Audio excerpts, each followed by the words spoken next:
Hello, and what is up, gang? Thank you for checking out Sledgehammer TV tonight. Monday Night Raw was not really as bad as it usually is. Now, I'm not coming down with some crazy sickness. I am totally, completely within my capabilities. I have not lost my mind. But Monday Night Raw did a couple of things that were actually interesting. They turned the page here and there in some scenarios that made me not regret watching this show altogether. However, it was not all good. We had a 3-hour show that barely had any wrestling at all, and when there was wrestling on the screen, it was kind of hit or miss throughout the entirety of the night. But we're going to talk about all of that, but don't get your hopes up for some gleaming, colorful review of Monday Night Raw, because this Monday Night Raw also featured the return of the Gronk! The 24/7, hey, look at me, I'm a clown, I don't give a crap about anything this guy does, champion! The golden avocado-colored plated belt that nobody wants to see around the belt, a waste of anybody but our truth. We're going to talk about all of that, and we're going to keep dancing right here and right now. My name is Nick Nightmare, and you are watching the Sledgehammer Wrestling Show's Monday Night Raw review. Let's do it. The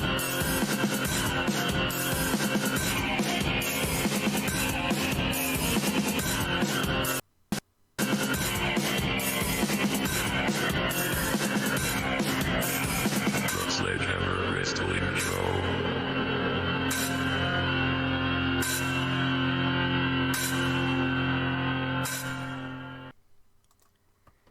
So, Monday Night Raw changed things up tonight, not just in the way they presented certain storylines, but in the overall presentation of the show itself. It was nice to actually see bodies where the fans should be. What wasn't so nice was it was kind of lame, right? It's like as if the WWE has seen what everybody else was doing.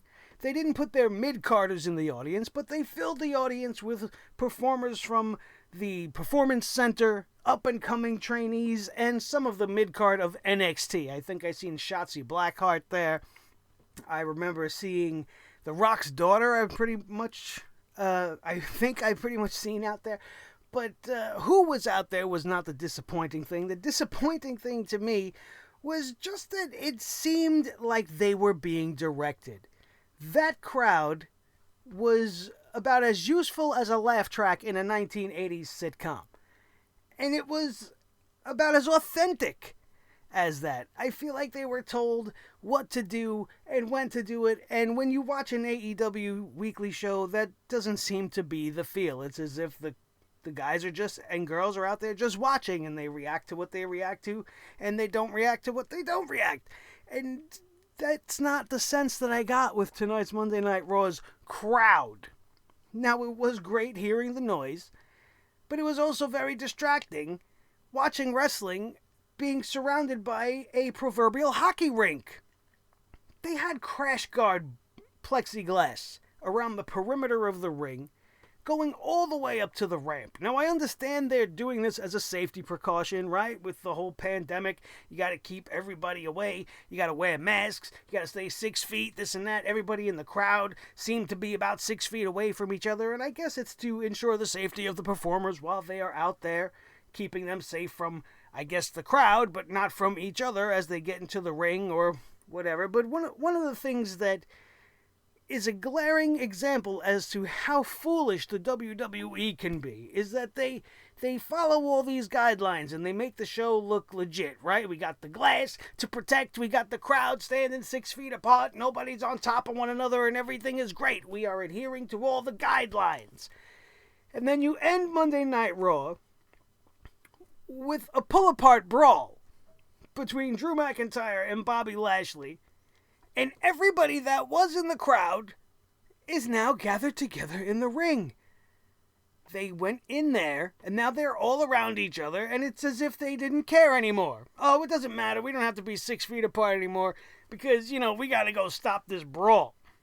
Why would they even want to stop the brawl? They're supposed to be the fans in attendance. They're supposed to be enjoying it. They should have got all hyped. They should have started banging on the glass like a bunch of crazy hockey fans and been like, yeah, Drew, and Milk Dud, Lashley, whatever you want to call him.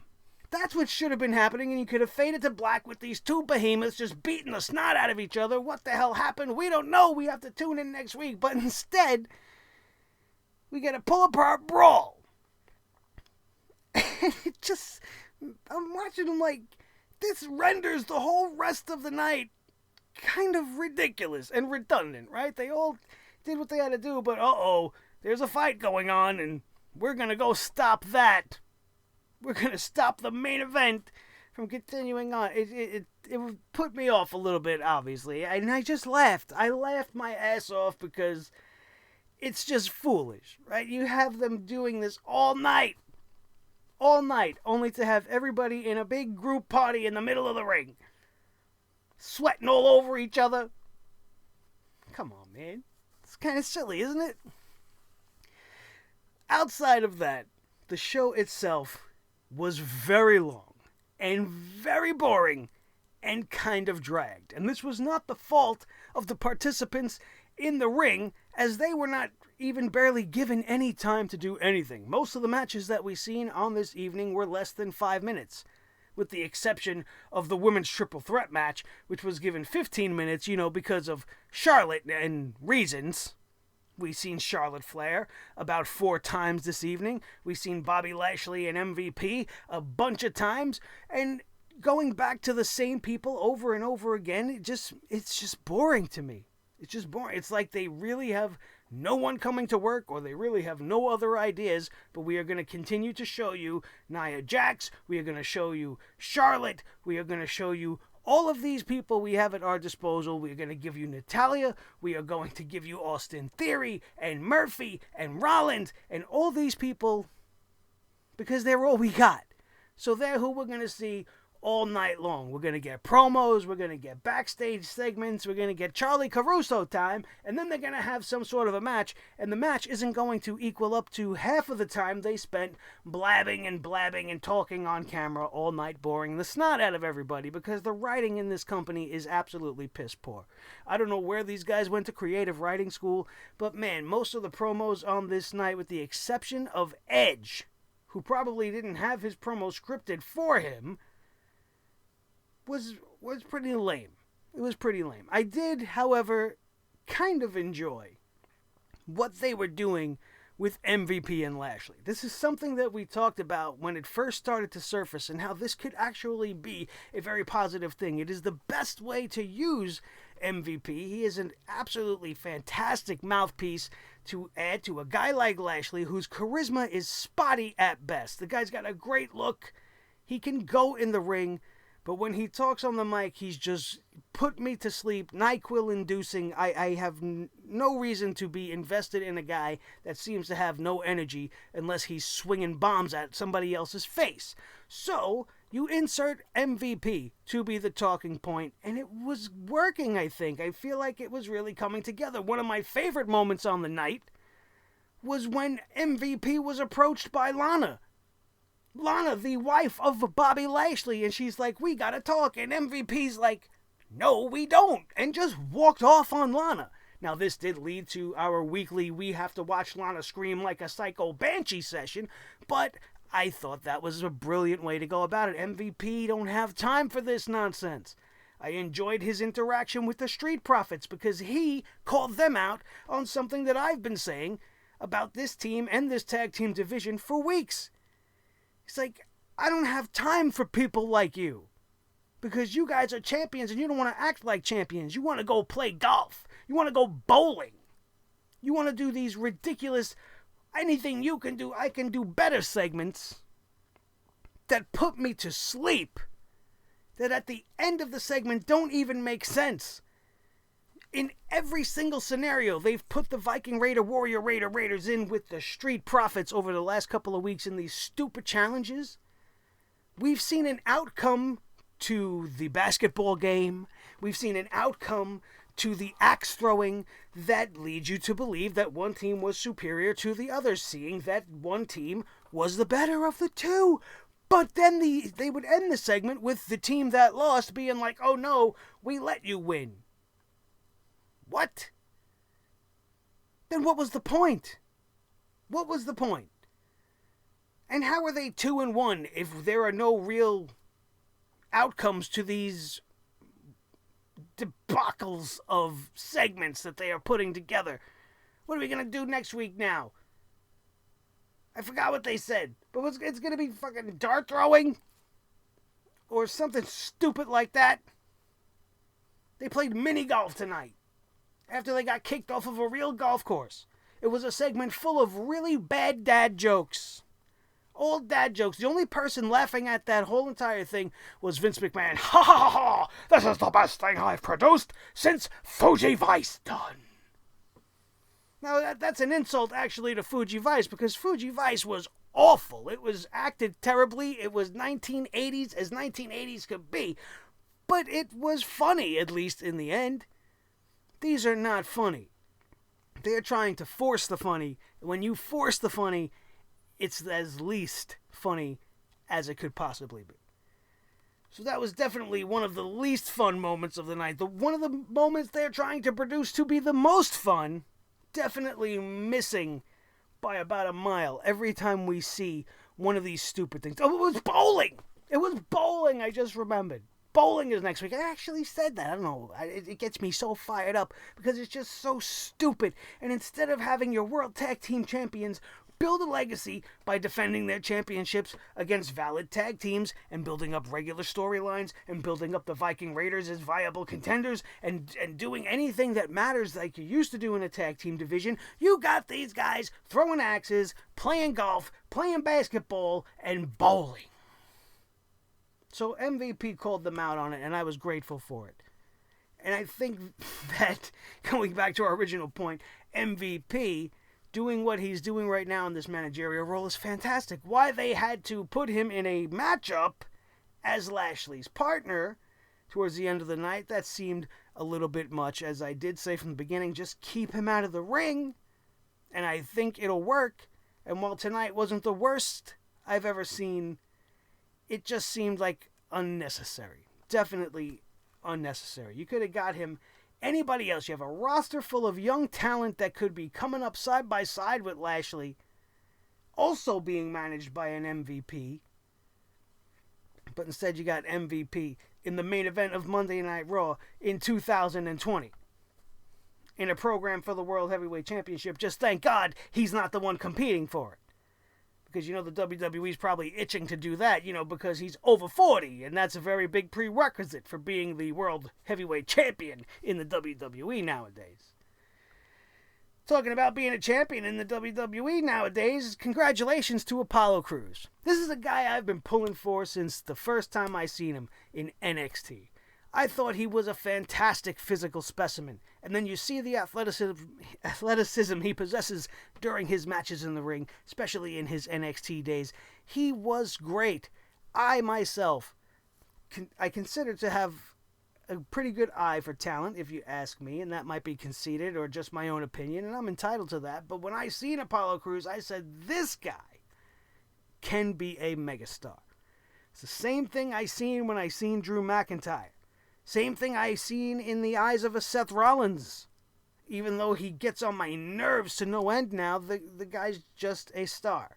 And he got himself to a place that I knew he would eventually get to.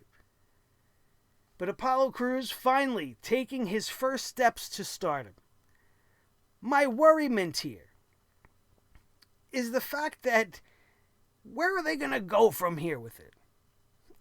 What they've been doing with their champions, their track record as of late in the WWE has just been terrible.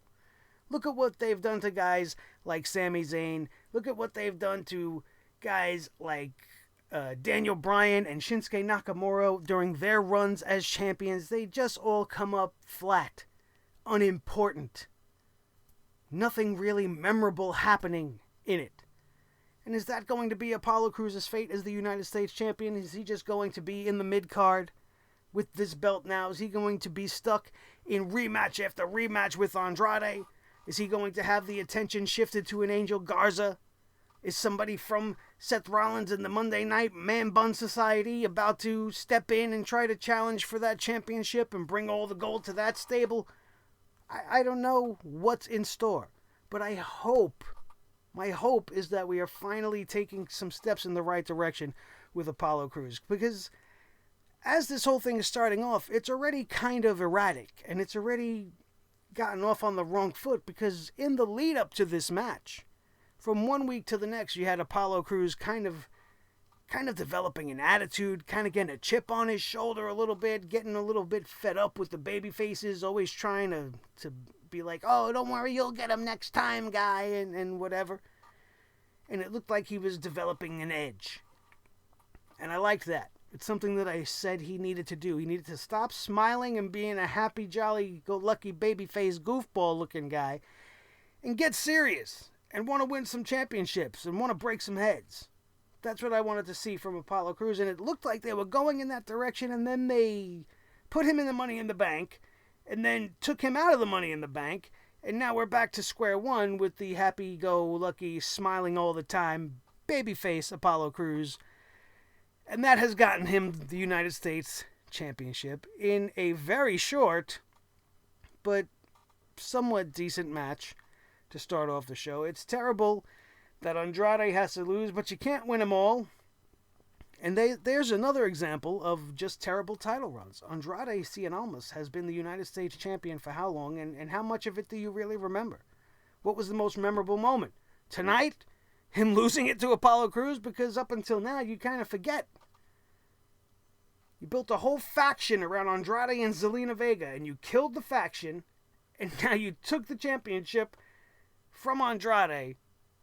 So wherever there is a positive, whereas we are building up Apollo Crews, there is the negative, which is something that has become all too common as of late, which is Andrade looking up at the lights once again, which is becoming a trend for a lot of guys lately, like Dr. Dimple's Umberto Carrillo, whose only reason for existing in the tag team matchup tonight featuring Seth Rollins and his disciples, and also Alistair Black, the only reason Umberto was in that match was so somebody can get pinned. Continuing to fulfill his legacy of being on his back and looking up at the lights, which is just a terrible way to continue to book this guy. This is the WWE's MO. They bring some fresh face that Vince thinks is going to be hot right now, or somebody that he's into, somebody he likes for some reason. Bring this guy up to me. And then he puts him out there. The guy puts on a great match or so. You make him lose to an AJ Styles or a Seth Rollins. And sure, he put on an impressive match, but wow, that was Seth Rollins he faced. And he took AJ Styles to the limit. It doesn't matter that he lost. Yeah, it does. Yeah, it does. You know why it matters that he lost? Because that's all you make him do is lose. You got to give him a win down the pipe once in a while.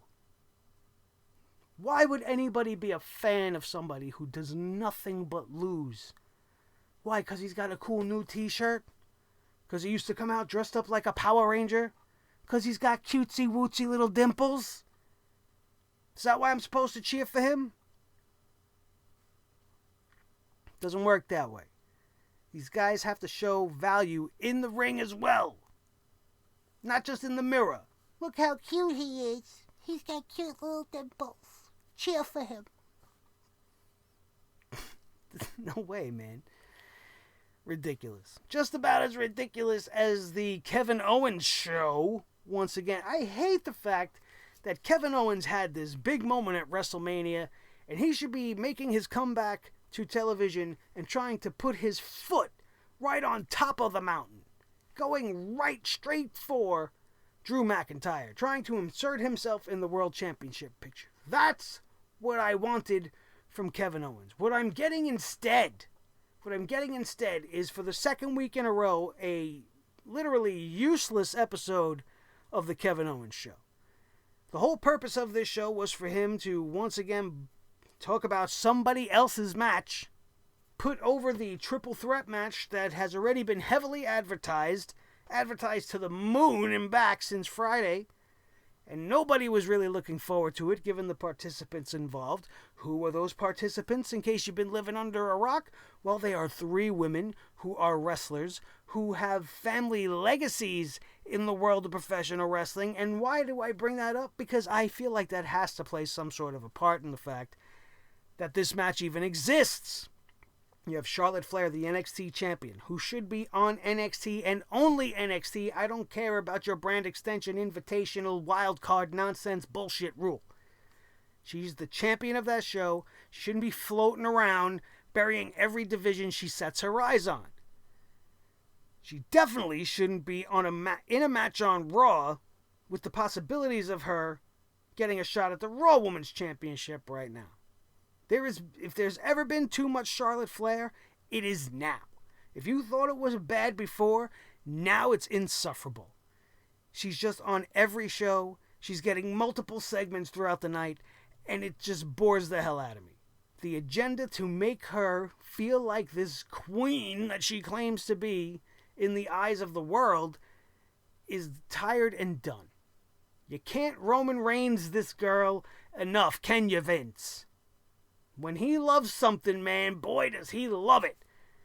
And just because she's got Charlotte Flair in her name doesn't automatically give her 100% carte blanche to run the division into the ground.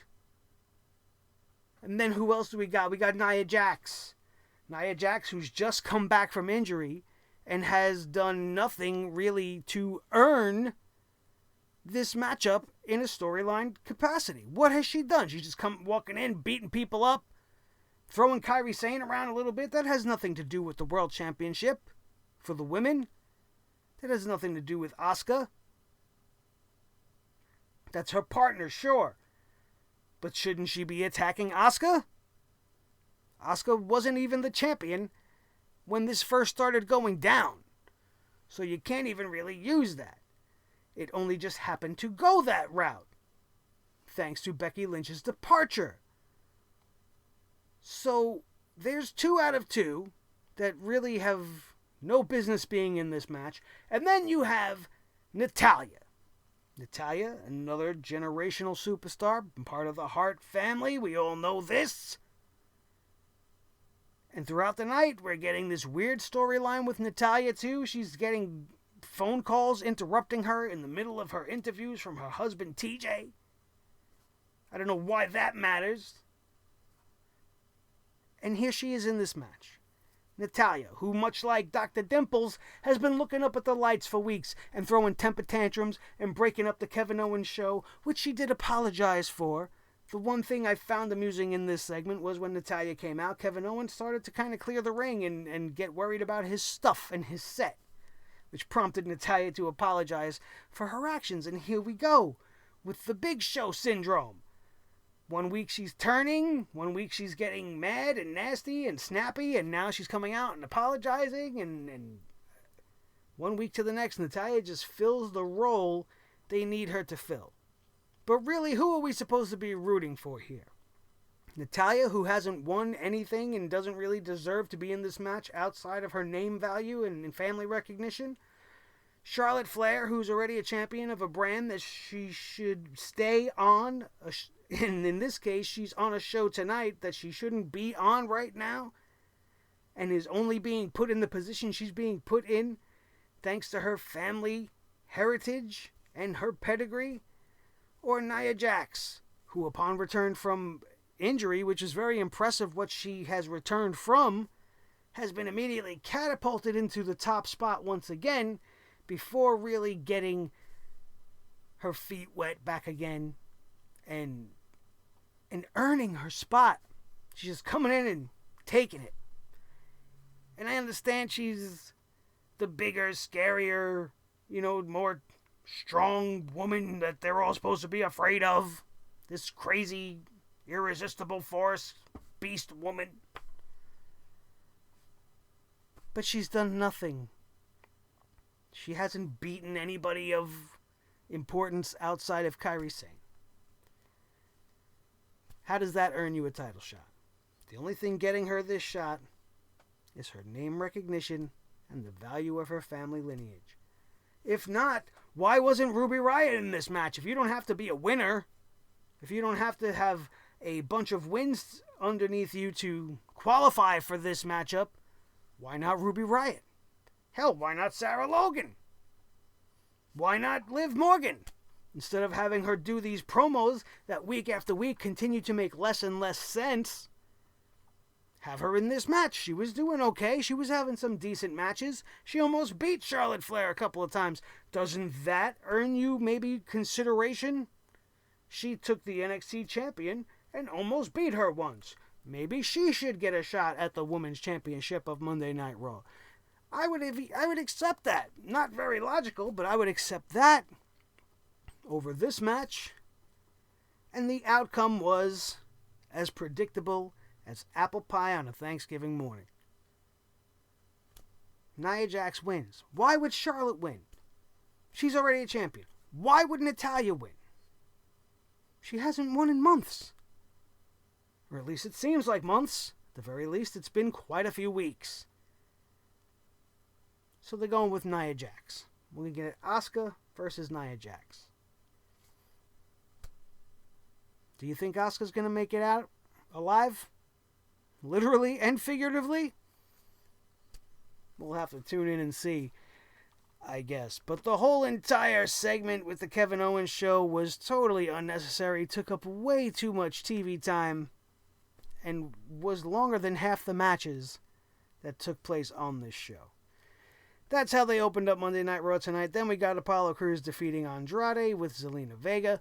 Also, we had Angel Garza sticking his nose in where it didn't belong, but Apollo Crews did persevere. The match ended kind of quickly and abruptly, but it is what it is. And now we have Apollo as a champion in the WWE, which is great. I love seeing new faces being elevated. Let's just hope they maintain the momentum. The Seth Rollins promo. Boring. He just keeps reiterating the same points over and over. He picks one thing and then just kind of repeats it over and over. Rey Mysterio was his sacrifice. And tonight's going to be a celebration for the sacrifice of Rey Mysterio. And he can't imagine the pain of the family and what they're going through. Poor little man, giant baby man, Dominic. The son of Rey Mysterio. What could he be going through?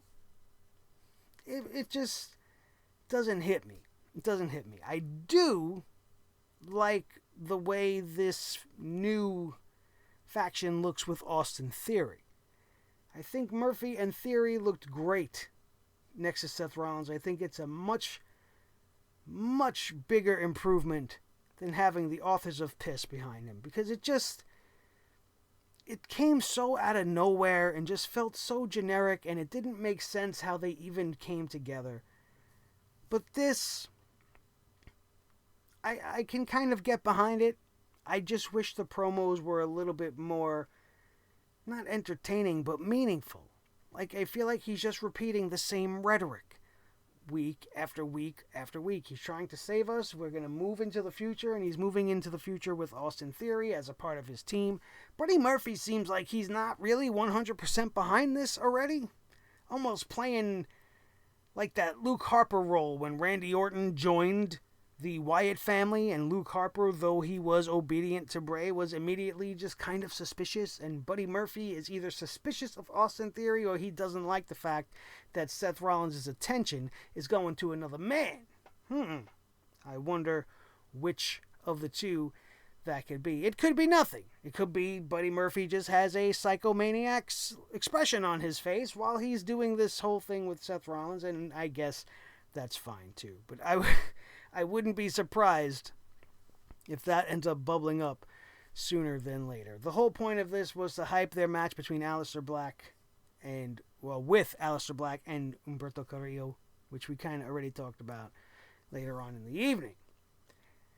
Charlie Caruso was in the back interviewing Charlotte Flair, because not only did she open the show and is going to be in a match later on in the show that she shouldn't be in, we have to hear her thoughts about things as well, because we just can't get enough of that sweet, sweet woo, right? No thanks. Charlotte Flair continues to be very arrogant, very braggadocious, claiming she raised the bar for every female in the WWE and no one else compares to her. And then Asuka came out of nowhere, started dancing a little bit, and told her that red was not her color. And then off she went, which I thought was kind of funny. Maybe the funniest line of the night, if we're being honest. Oh no, the funniest line of the night goes to the greatest match of all time. Whoever wrote that piece of crap, I don't know if they're doing it as a joke. You know, like they're doing it to really just get our goat, because they know and the world knows there's no way you could live up to a billing like that, no matter who you are. Once you tell somebody that it's going to be the greatest thing they've ever seen, they're immediately going to raise their expectations to a level that is just not going to be able to be achieved. It's just not going to happen. I guess we'll have to wait and see on that. We had another promo, because as we said, there was barely any wrestling on this show. The Iconics. This was completely unnecessary. The Iconics are pulling the Sasha Banks and Bayley gig.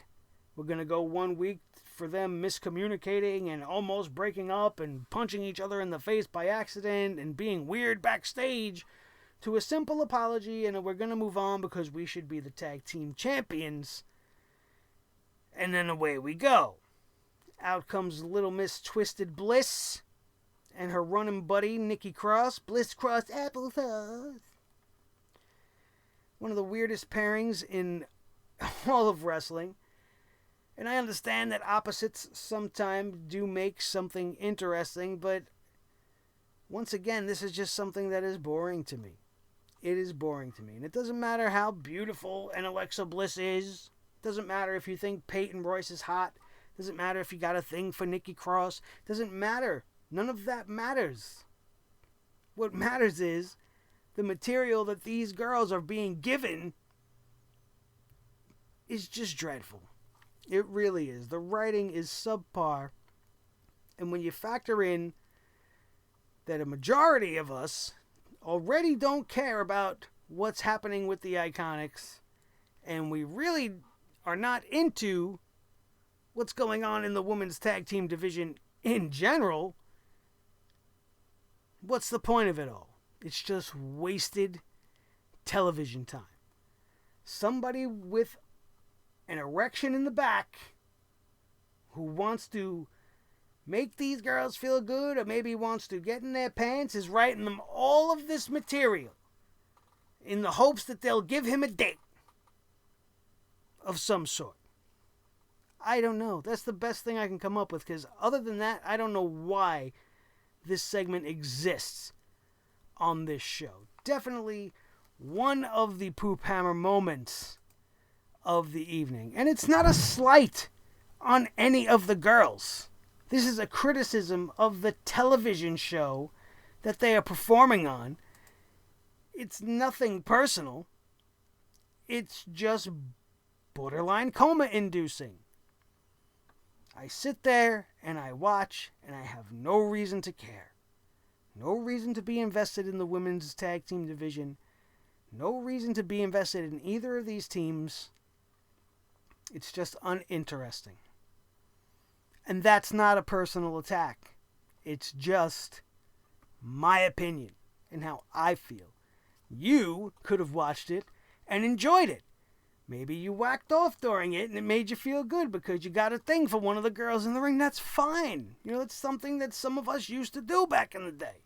But I've been a married man for over 20 years. I don't need to do such things.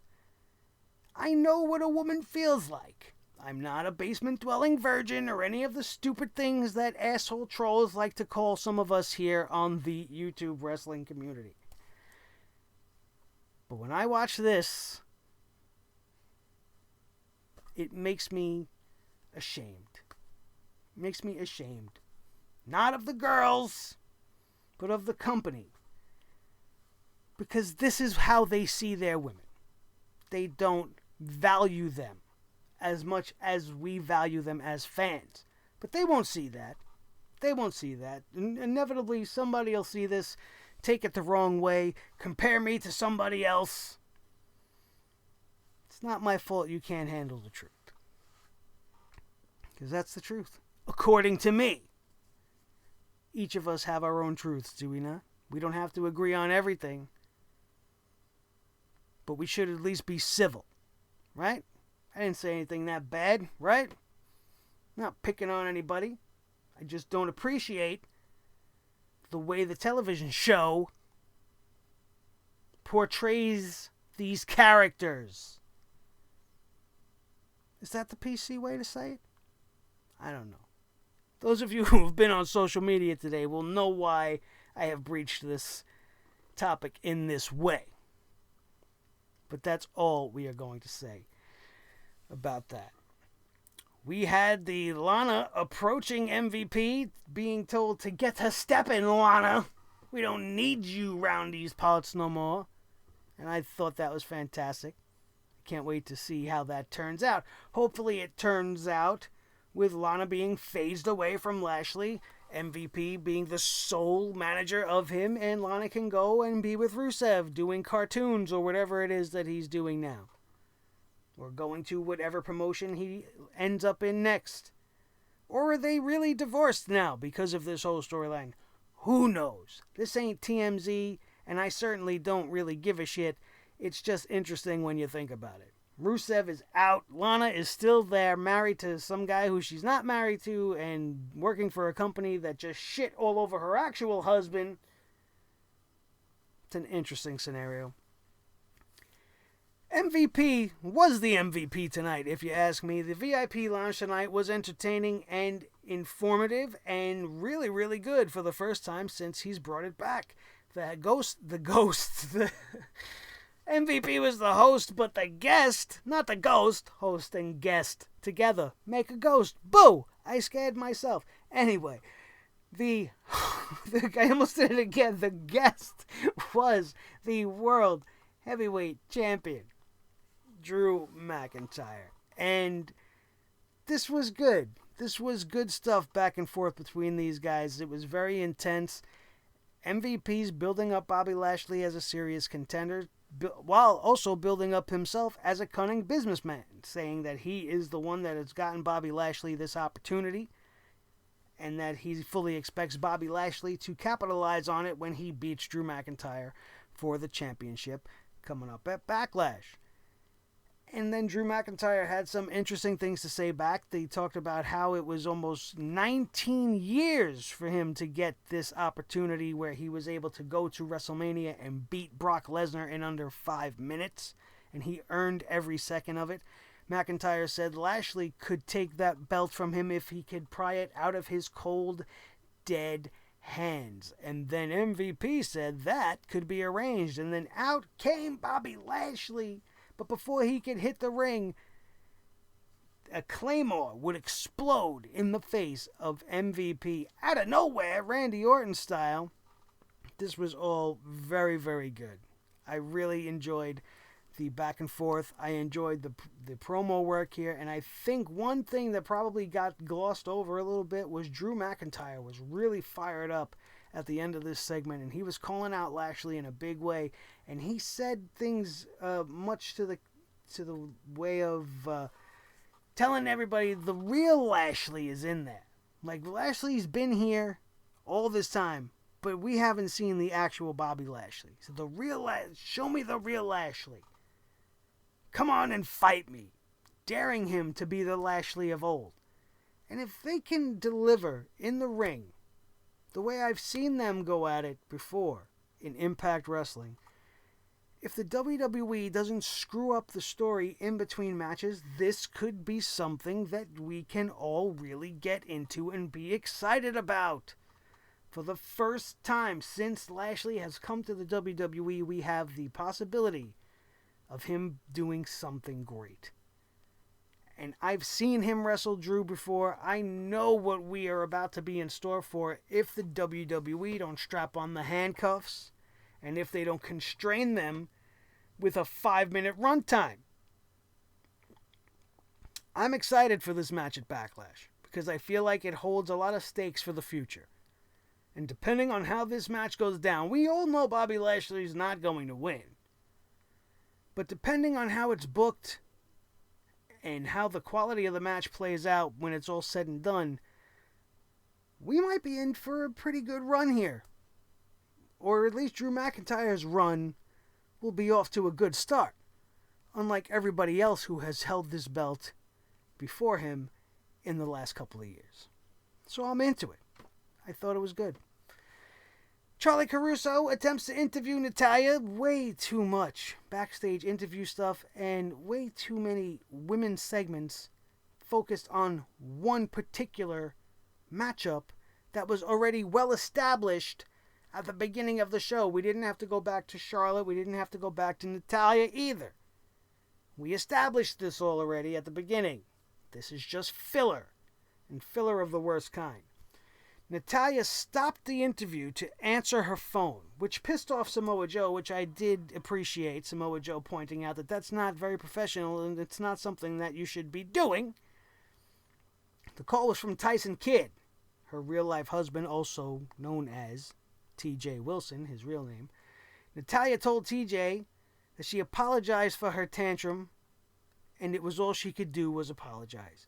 She then told him she didn't have time for this because she has a match later. She's talking on the phone. Natalya then returned to Charlie Caruso, and then Charlie's like, "Oh, sorry, Natty, we are out of time." Remember when they used to make Natalya fart? It seems like a weird segue, but do you remember that? Remember if you were watching a few years back, Natty would just be like in the back with Beth Phoenix, and they would be having a conversation, and then all of a sudden it would be like, "Bwah," and then Natty would just sit there and be like, "That wasn't me, tee-hee." And she was becoming the queen of farts, and they thought this was funny, and they thought it was going to get her over. This seems like that again. Seems like they got some weird thing that they're going to do with Natty. They're going to tell some sort of a weird story that they think is interesting and probably looks good on paper, but hasn't started off in the direction that makes it seem like it's going to end well. And it's just going to turn out to be another one of those things that the WWE does that probably has no conclusion to it. Or is just going to be dropped because maybe she'll be bad again next week. Who knows? Who the hell knows with these people? Angel Garza defeats Kevin Owens tonight. This matchup was set up earlier in the evening, and I didn't appreciate this match for one reason. I understand that Angel Garza, prior to the match, would attack Kevin Owens, giving himself a decided advantage in the matchup that they were about to have. But we're talking about Kevin Owens. The same Kevin Owens that would wrestle 20 to 25 minutes versus Sami Zayn, or a Finn Balor, or a Shinsuke Nakamura. The same Kevin Owens that did those things, that beat the snot out of Seth Rollins twice at WrestleMania, that's been a former Universal Champion, Kevin Owens, lost to Angel Garza in 3 minutes because of a post-match attack to his leg. Now, this would be acceptable to me if right from the beginning, right from the get-go, Kevin Owens was never able to return to his feet, selling the injury to the point where he can't defend himself. I can't get up. I can't execute any offense. I'm finished. I'm screwed here.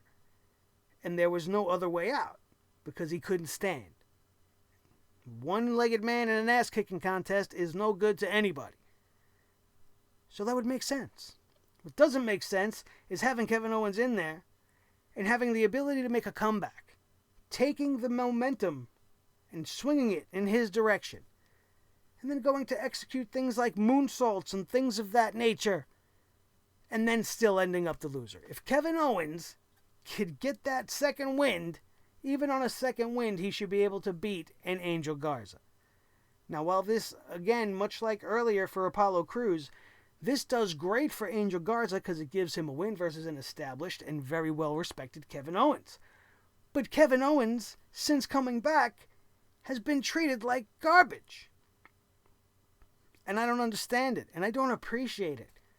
I'm a big fan of Kevin Owens. I love everything he has done in the WWE from his time in NXT up until now. I think the guy on the mic is unmatched by the current generation. Maybe the only one that comes close is his good buddy Sami Zayn. But outside of that, on the main roster anyway, they don't do nothing that is worthy of Kevin Owens.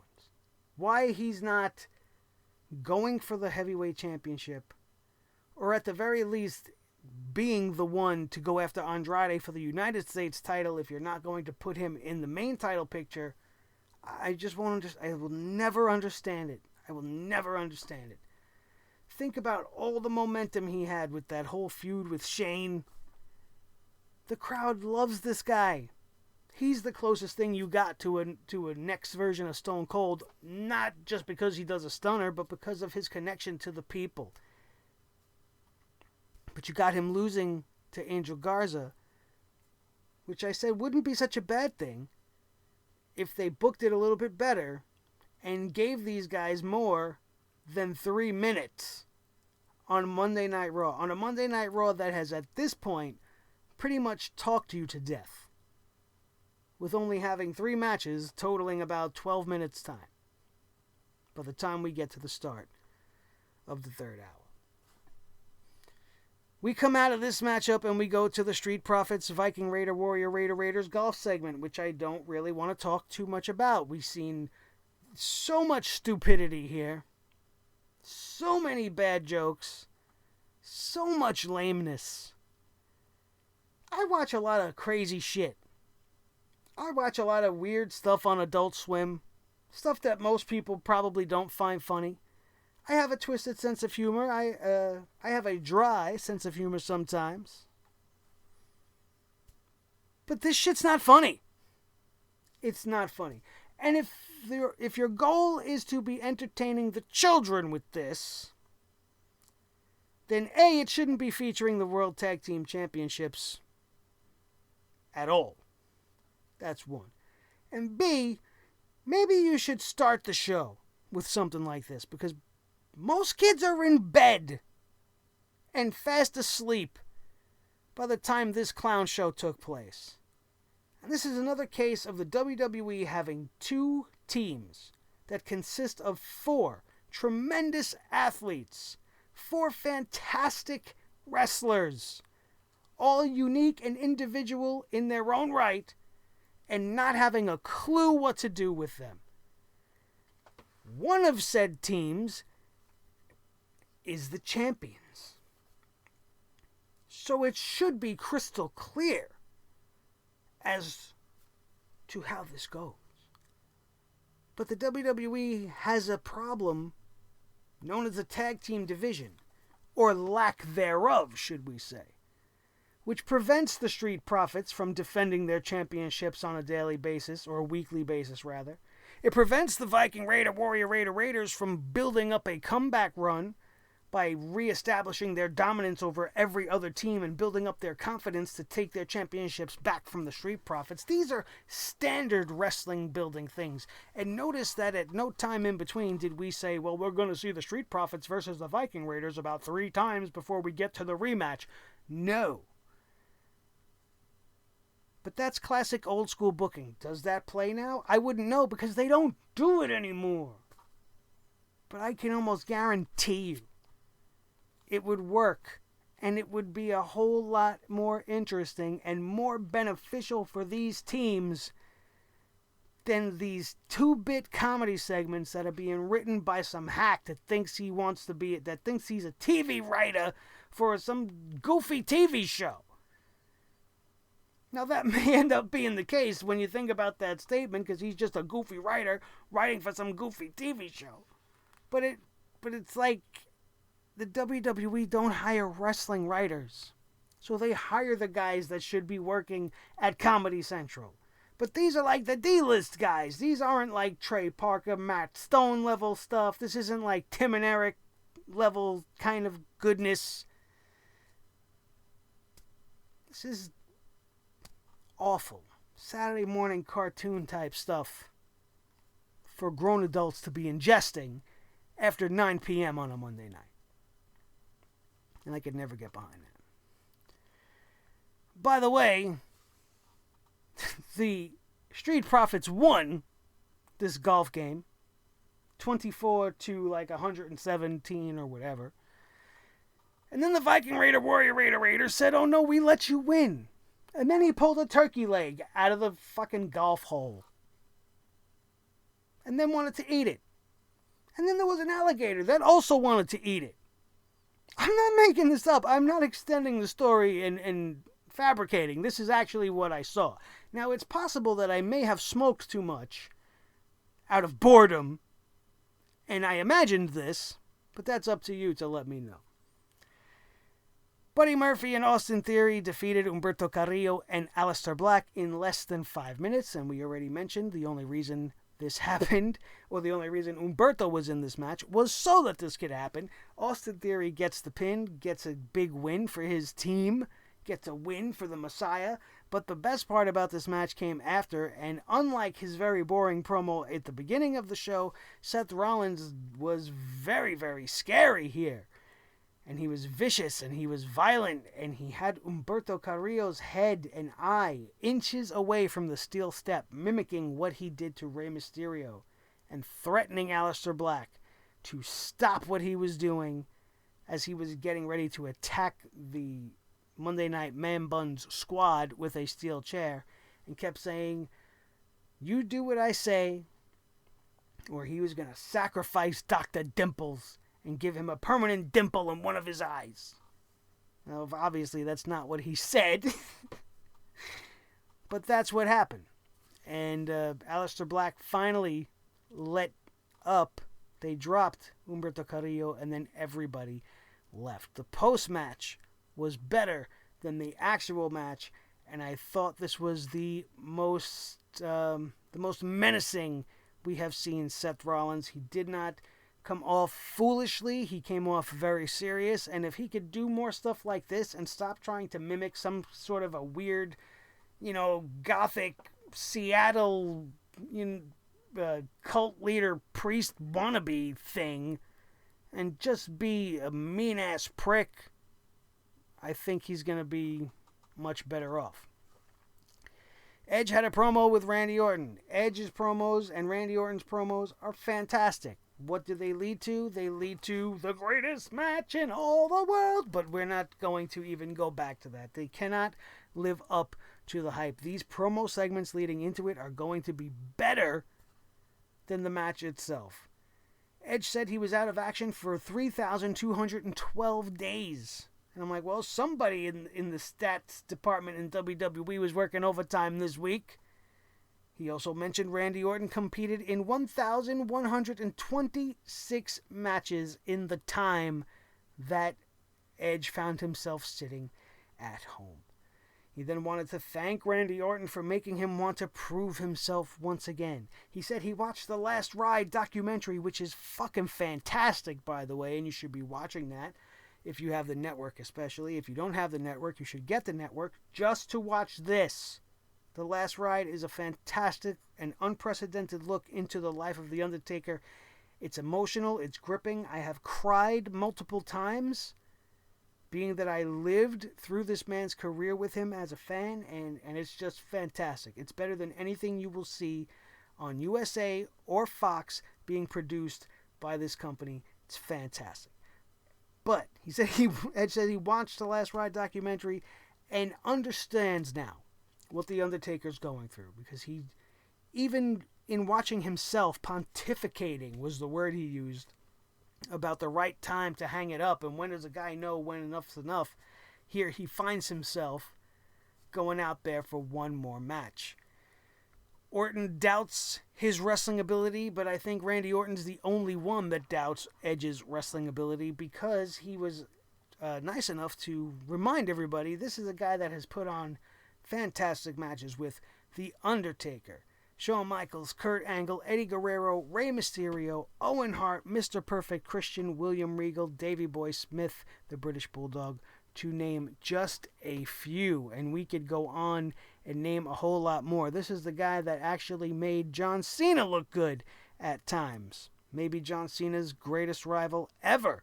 And if you could make people interested in that, especially a guy like me, then you're doing something right. His match with Mick Foley at WrestleMania is just legendary, unforgettable. This guy knows how to wrestle. Now, I know that was a street fight, but we're talking about his grit, right? His toughness.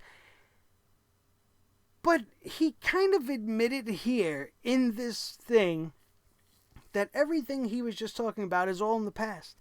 and he doesn't know if he could even do those things anymore, but he will dig into the depths of his soul to try, because it's all a man can do.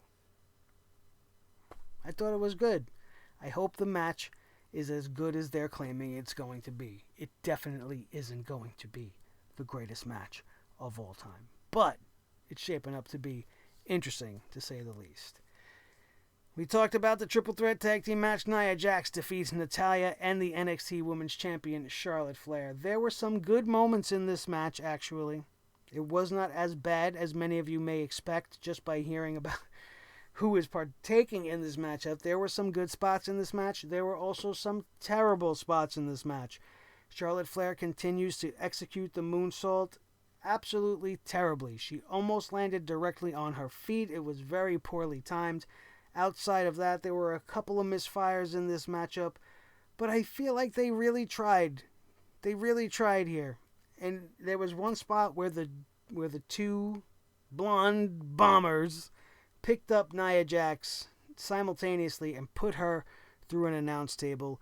It didn't look pretty, but it definitely was effective. It was surprising, to say the least. There was some good back and forth action here. There were some attempts at submissions, but overall, this was the longest match on the night. It did get boring a little bit. It was slow. It was a little clunky. And at the end, Nia Jax wins with the Samoa drop, gets the pin on Natty, will go on to face Asuka at Backlash. Asuka was pretty happy with it. I think part of the reason I didn't enjoy this match, and again, this is nothing against Asuka, it's just having her screaming on commentary. Some of you guys might love it. I find it very distracting. And does Japanese really sound like that? What is the word in English for the Japanese word rrrr? Because I don't know if she was just making sounds or if she was actually speaking. Because I'm pretty sure I've heard people speak Japanese before, and a lot of it didn't sound like that. Now, I didn't understand what they've said, but I've heard it being spoken. And it didn't sound like a bunch of clicks and bells and whistles and brrrr. Very distracting. A little bit off-putting. And a little bit unnecessary. Because we have a commentary team and we have a crowd, and there was no reason for the champion to be sitting out there watching this matchup. Oh, but she's scouting them. Stop it. Stop it. If she's scouting them, she's scouting them. She didn't need to be wired with a mic. She could have watched from the ramp. She could have been watching from the back awkwardly on some sideways TV screen somewhere. Then we seen R-Truth and the return of the Gronk. I'm not putting the music back on. We're already here an hour. If you know what, if you're still here at 57 minutes, this is for you. The